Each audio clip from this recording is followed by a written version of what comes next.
She has no name. Alpha Mason Crow's voice crossed the royal hall, like winter moving beneath a locked door. Hundreds of wolves stood beneath chandeliers of black iron and silver flame, yet no one spoke. At the foot of the obsidian throne, a young woman knelt in a plain gray dress, her hands folded carefully in her lap. She had learned long ago that stillness made cruelty lose interest faster. The royal clerk glanced down at his parchment, certain he had misunderstood. Every member of Hollow Creek must be entered into the king's record, he said. What is the Omega's name? Mason did not look at her. I told you. She has none. A faint ripple of laughter passed through the gathered pack. The woman kept her eyes on the marble floor, where silver veins twisted through the stone like frozen moonlight. Around her neck, an iron collar pressed against the crescent-shaped mark hidden beneath her hair. It had been warm all evening. Now it burned with a strange, steady heat. From the throne, King Ethan Blackwood watched her. He had remained silent through every formal greeting, every rehearsed pledge, and every daughter presented beneath the banners of Hollow Creek. But the moment Mason denied the kneeling woman a name, something ancient stirred behind Ethan's ribs. His wolf rose from years of controlled silence and spoke one word into his mind. Nora. Ethan's fingers tightened against the carved arm of his throne. He had never seen her before. He had never heard her voice. Yet the name settled inside him with the weight of a promise already made. The woman lifted her head slightly, as if she had heard it too. Their eyes almost met. Then Mason placed a warning hand on her shoulder, and the moment vanished. 3 days earlier, Nora Bennett had stood alone in the Hall of Lineage, polishing the names of people who refused to speak hers. Morning light spilled through narrow windows, turning dust into drifting gold.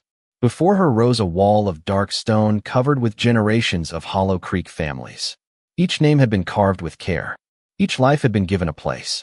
Where Nora's name should have been, there was only a rough hollow, chiseled so deeply that even the stone seemed wounded by the absence. She ran her cloth across the empty space. Good morning, Nora, a small voice whispered behind her. She turned. Jamie Carter, barely 7, stood in the doorway holding a wooden toy wolf. No one had called her Nora in public since she was a child. Usually, the curse stole the word before it could fully form. But Jamie had spoken it clearly. More startling still, he remembered. You should not say that here, she whispered. Jamie frowned. Why? It's your name. Before Nora could answer, a silver shimmer moved across the boy's wrist, forming a tiny crescent that vanished beneath his sleeve. Nora's breath caught. Somewhere beyond the northern hills, royal horns sounded through the cold morning air. The Alpha King was coming to Hollow Creek, and for the first time in 22 years, the curse had failed to keep her name silent. Jamie stared at the place where the silver crescent had appeared, but when he pushed back his sleeve, his skin looked ordinary again. Nora lowered herself to his height and gently closed her hand around his wrist. A faint warmth lingered beneath her fingers, steady as a second heartbeat. Did that hurt? She asked. Jamie shook his head. It felt like moonlight. Footsteps sounded beyond the doorway. Nora released him and rose quickly. Go back to the kitchens. Do not tell anyone what happened. The boy hugged his wooden wolf to his chest. I will not forget your name. Then he slipped into the corridor just before Vanessa Crow entered the hall. Vanessa wore a deep blue riding dress embroidered with the silver emblem of Hollow Creek. Her pale blonde hair was pinned perfectly, and her expression carried the calm confidence of someone who had never been asked to disappear. Her gaze moved from Nora to the unfinished wall. You missed a spot, she said, pointing toward the hollow where Nora's name had once been carved. Nora returned to polishing the stone. There is nothing there. Exactly. Vanessa stepped closer. My father wants this hall flawless before the king arrives. He must see loyalty, order, and strength, not old mistakes. Nora kept her breathing even. She had heard those words in different forms. All her life. Mistake. Burden. Curseborn. Never Nora. Vanessa studied her face, searching for a reaction. You will stay out of sight during the royal visit. I always do. This time, hiding may not be enough. Her eyes dropped to the crescent mark barely visible beneath Nora's collar. Royal wolves notice unusual things. Before Nora could answer, Vanessa turned and left, carrying the scent of winter roses behind her. Only when the footsteps faded did Nora press her palm against the empty place in the wall. The stone warmed beneath her touch. For one impossible moment, thin silver lines appeared under her fingers, shaping the first curve of a letter. Then they vanished. By noon, the entire stronghold had changed. Servants hung black and silver banners from the towers. Stable hands brushed every horse until its coat gleamed. Musicians practiced the same royal hymn until the melody followed Nora through every corridor. She spent the afternoon delivering herb tea to elderly pack members who were too anxious to rest. She repaired a torn blanket for a widowed mother. She placed fresh bread beside the room of an Omega who had been ill for days. None of them thanked her by name, but Nora had never needed gratitude to choose kindness.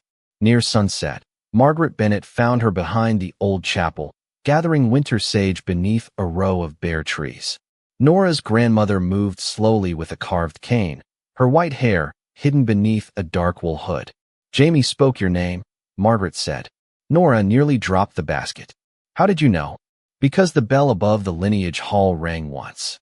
Margaret reached beneath her cloak and drew out a small silver locket. "That bell has been silent since the night your mother died." Nora stared at the locket resting in Margaret's palm. Its surface bore the same crescent shape as the mark on her skin. "What is inside?" Margaret closed Nora's fingers around it. "The truth your pack buried." From the northern road came the distant sound of approaching horns. This time they were louder. Closer. Margaret looked toward the darkening hills. "And the king has come to uncover it." Margaret led Nora into the abandoned chapel before the first. Royal riders reached the outer gates. The small building smelled of cedar, cold stone, and candle wax long since burned away. Moonlight entered through a cracked window and rested across the altar like a silver path. Margaret closed the wooden door, then placed her cane against the wall. "Open the locket," she said. Nora's fingers hesitated over the crescent clasp. The metal felt warmer than it should have, almost alive against her skin. When she pressed the center, the locket opened with a soft click. There was no portrait inside. Instead, a narrow piece of folded paper rested beneath the glass. The writing had faded, but Nora recognized the careful curve of her mother's hand from the few letters Margaret had saved. "Her name belongs to the moon. Never let Crow erase it." Nora read the words twice. The chapel seemed to tilt around her. "My mother knew." "Your mother named you beneath the full moon," Margaret replied. "She spoke your name before the old council, and the lineage wall accepted it. For 6 years, you were recorded as Nora Bennett." Nora looked toward the dark window. "Then why does no one remember?"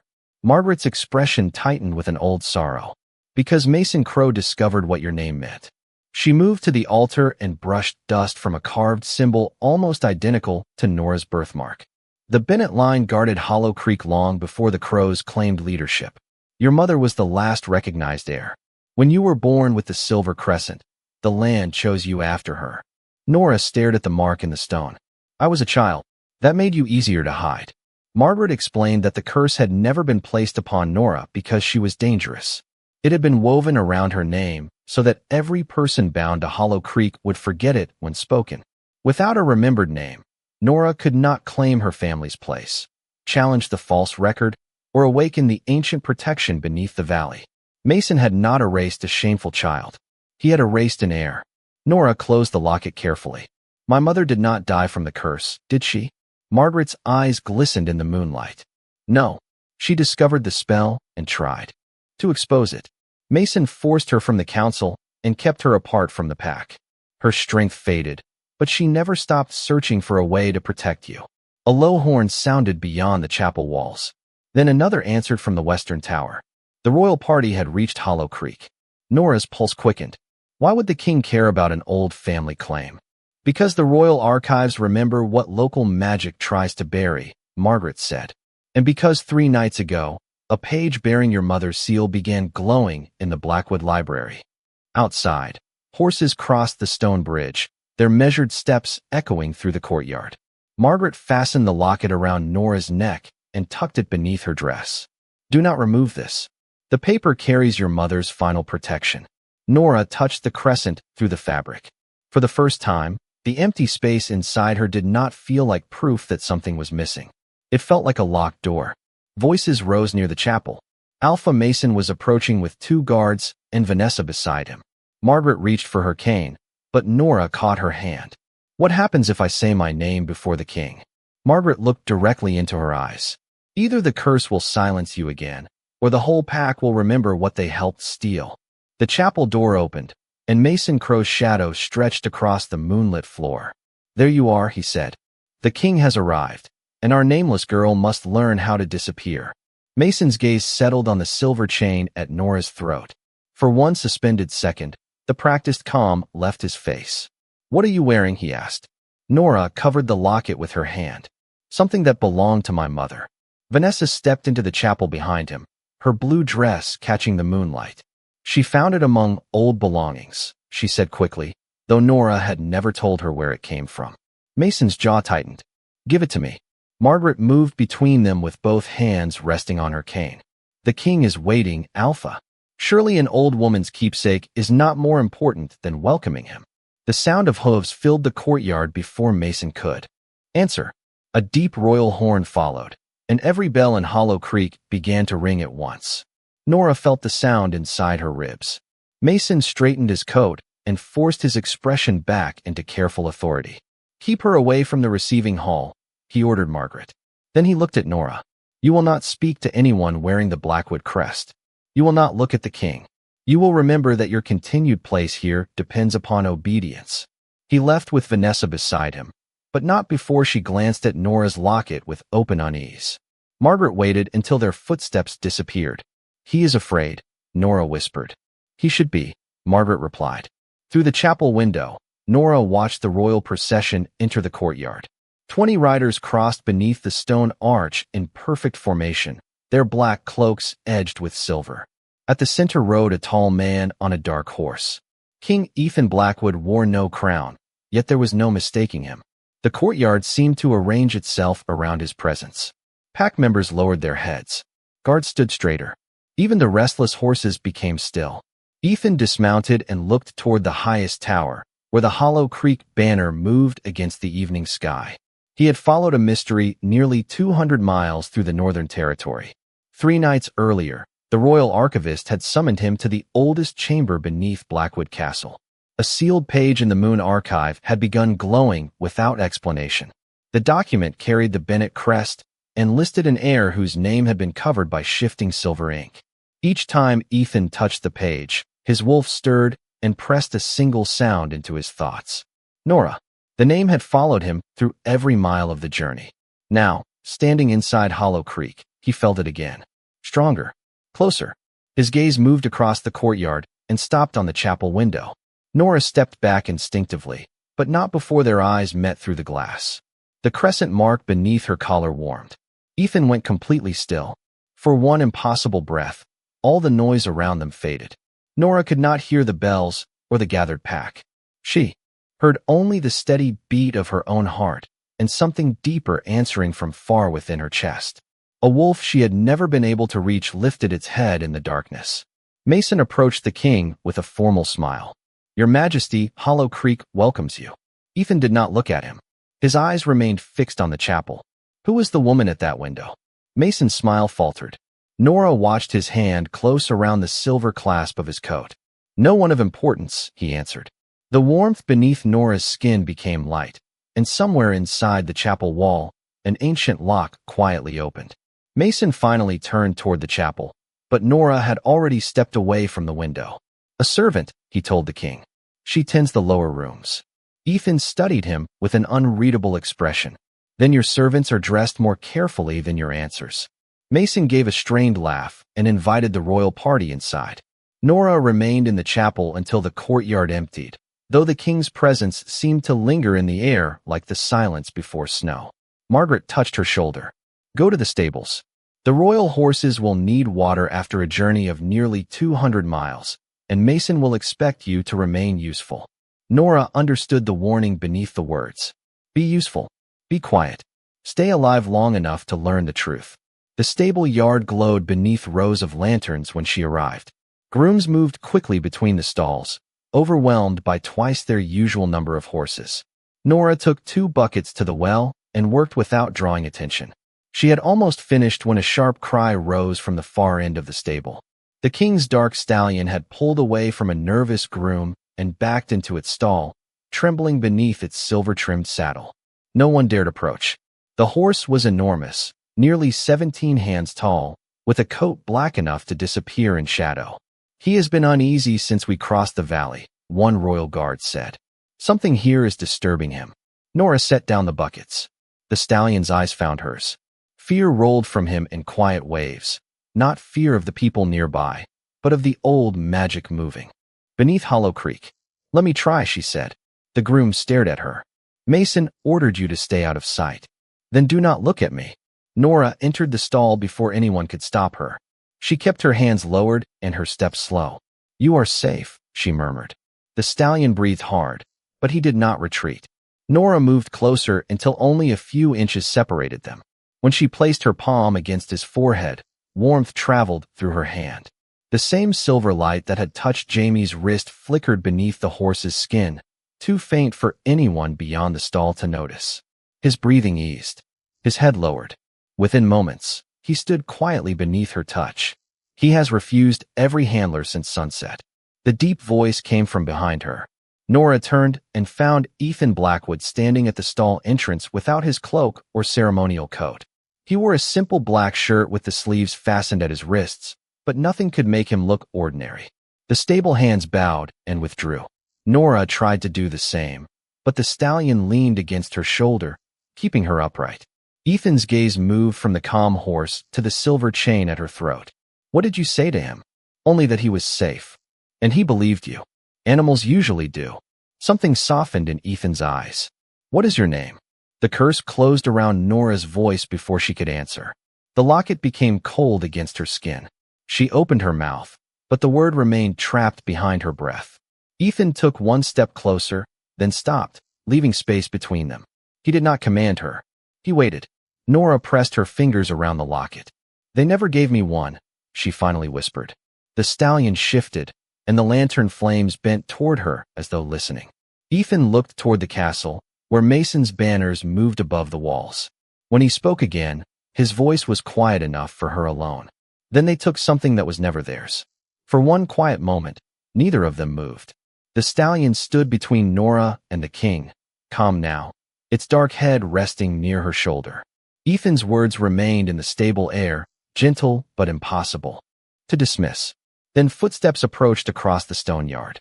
Vanessa appeared beneath the lanterns, followed by 2 household attendants. Her smile was perfect, but her eyes went first to Nora, then to Ethan. "Your Majesty," she said, dipping into a graceful bow. "My father has been looking for you. The welcoming supper is ready." Ethan did not answer at once. His attention remained on Nora. "We will speak again," he said. The certainty in his voice made the locket warm against her skin. He left with Vanessa, but Vanessa glanced back before the stable doors closed. There was no confusion in her expression now, only fear. Less than an hour later, Nora was summoned to Mason's private chamber. The room overlooked the eastern courtyard, where servants carried silver lamps toward the great hall. Mason stood beside the fireplace with one hand resting on the carved mantel. Vanessa waited near the window. Margaret was not there. Nora felt the absence immediately. "You ignored my command," Mason said. "The king spoke to me first. You should have lowered your head and walked away." Nora held his gaze. His horse was frightened. "You are not here to make choices." Mason crossed the room and stopped several feet from her. His voice remained controlled, which was more unsettling than anger. "Tomorrow night, the royal naming ceremony will take place. Every eligible daughter of Hollow Creek will be presented before the king." Vanessa lifted her chin, already dressed in confidence. Mason continued, "You will also appear." Nora's pulse changed. "Why?" "Royal law requires every unclaimed Omega to be recorded. Refusing would raise questions." His eyes narrowed at the locket beneath her dress. "You will stand where you are told. You will say what you are told. When the clerk asks your name, you will answer that you have none." Nora felt the curse tighten faintly around her throat, as if it had hurt him. "And if I refuse?" Mason looked toward the door. One of the attendants opened it, revealing Margaret seated in the outer room beneath guard supervision. She was unharmed, but her cane had been taken from her. Nora's hands went cold. "Your grandmother is old," Mason said. Excitement is difficult for someone her age. Cooperation will ensure that she spends the ceremony somewhere comfortable. Margaret met Nora's eyes and gave the smallest shake of her head. Do not surrender. But Nora understood the trap. Mason did not need force. He only needed love to become another chain. Vanessa stepped forward carrying a folded gray dress. You will wear this. No Bennett colors. No family crest. No silver. She reached for the locket. Nora moved back before Vanessa could touch it. The lantern flames trembled. From somewhere beneath the floor came a low sound like a bell turning in its sleep. Mason heard it too. His face lost its color. Take the necklace, he ordered. Nora closed both hands around the locket. The crescent beneath her collar began to glow through the fabric. For the first time, Mason Crow looked at the nameless Omega not with contempt, but with the fear of a man watching the truth wake up. The royal naming ceremony began beneath a full moon bright enough to turn every window silver. Nora stood at the end of a long procession in the gray dress Vanessa had chosen, surrounded by daughters wearing velvet, pearls, and family crests. Her own neck felt strangely bare. Mason had failed to take the locket, but he had ordered an iron chain fastened over it, hiding the silver beneath cold metal. Across the great hall, Margaret sat beside two guards, her cane still missing. She looked tired, yet her eyes remained steady on Nora. One by one, the young women crossed the marble floor. The royal clerk announced each name, family line, and place within Hollow Creek. Vanessa approached last among the honored daughters, dressed in midnight blue beneath the crow banner. Mason listed her virtues with practiced pride. Ethan listened from the obsidian throne, but his attention kept drifting toward the gray figure waiting near the doors. Nora could feel his gaze without lifting her head. It was not heavy like Mason's authority. It felt like a hand held near a locked gate, waiting for permission to open it. When Vanessa stepped aside, the clerk examined his record. 1 Omega remains, he announced. The room changed. Whispers moved through the crowd. Before Mason gestured for Nora to come forward. Her first step felt heavier than the next. Then the next became easier. She crossed the same floor she had polished for years, passing people who had accepted her kindness while refusing to speak her name. Some looked amused. Others looked away. Jamie stood near the kitchen servants, clutching his wooden wolf against his chest. When Nora passed him, he whispered, "Remember." She reached the center of the hall and lowered herself before the throne. The iron chain tightened as though the curse itself had drawn breath. The clerk raised his pen. State the Omega's name for the royal record. Silence followed. Nora looked toward Margaret. Her grandmother gave one small nod. Mason stepped forward before Nora could speak. She has no name. The words carried through the hall exactly as they had in Nora's nightmares, final and unquestioned. A few quiet laughs answered him. The clerk frowned. Every person born to a recognized pack must possess a recorded name. This one was never recognized, Mason replied. She carries no wolf, no family standing, and no claim upon Hollow Creek. She exists here only through my mercy. Ethan rose from the throne. The movement alone silenced the room. Nora heard him descend the first step, but she lifted her hand before he could reach her. Not because she wanted him to stop, because this part belonged to her. She pulled the locket from beneath the iron chain and opened it. Her mother's message trembled between her fingers. The curse closed around Nora's throat, cold and invisible. Breath became difficult. The candles dimmed. Mason's confidence returned when no sound came from her. You see, Your Majesty? Even she accepts the truth. Nora thought of the empty place in the lineage wall. She thought of Jamie speaking without fear, Margaret guarding a secret for 22 years, and a frightened horse trusting her touch. She pressed the paper against her heart. The silver crescent beneath her collar answered with warmth. Nora, she whispered. The iron chain cracked open and fell harmlessly across the marble. Gasps filled the hall. Nora raised her head, meeting Ethan's eyes as her voice. Return stronger. My name is Nora Bennett. The ancient bell beneath Hollow Creek rang once. Every silver flame surged upward, and all around the hall, forgotten memories began returning to the faces of the pack.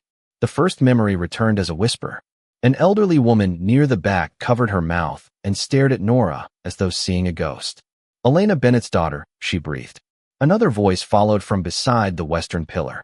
She was named beneath the harvest moon. Then the whispers multiplied. Faces changed as years of stolen truth unfolded behind their eyes. A baker remembered Nora's mother carrying an infant wrapped in silver cloth. A former councilman remembered signing the Bennett succession record. One of the oldest guards remembered Mason ordering the lineage hall sealed before sunrise. Nora remained in the center of the marble floor, holding her mother's message against her heart, while the pack remembered who she had always been. Mason stepped backward. "This is royal interference," he said, though his voice had lost its certainty. "The girl is using forbidden magic." "No," Margaret answered from across the hall. She rose without her cane, and the guards beside her lowered their hands. "The forbidden magic was yours." Mason turned toward the household guards. "Remove her from the ceremony." No one moved. He repeated the command, louder this time, but the authority behind it had vanished. Ethan reached Nora at last. He stopped several feet away, close enough to protect her, but far enough to leave the choice with her. Silver light moved softly beneath the crescent on her skin. His own eyes brightened in answer, and the bond between them opened like a door neither had known they were waiting beside. Nora felt no demand in it, no claim forced upon her. She felt recognition, warmth, and the deep relief of being seen without being judged. Ethan looked at the broken iron chain on the floor, then at the locket in her hand. "May I stand beside you?" he asked. The great hall fell silent again. Nora had spent her life receiving orders. Kneel. Hide. Forget. This was the first time a king had offered her power and waited for her consent. She looked toward Margaret, then Jamie, then the empty place where the crow banner hung above the gathered pack. Finally, she met Ethan's gaze and nodded. Yes. Ethan stepped to her side. He did not touch her until Nora placed her hand in his. The moment their palms met, a silver wind swept through the hall, lifting the edges of banners and turning every flame white. Deep beneath the castle, the ancient bell rang a second time. Mason moved toward the throne. "She has no right to Hollow Creek." The Bennett line ended years ago.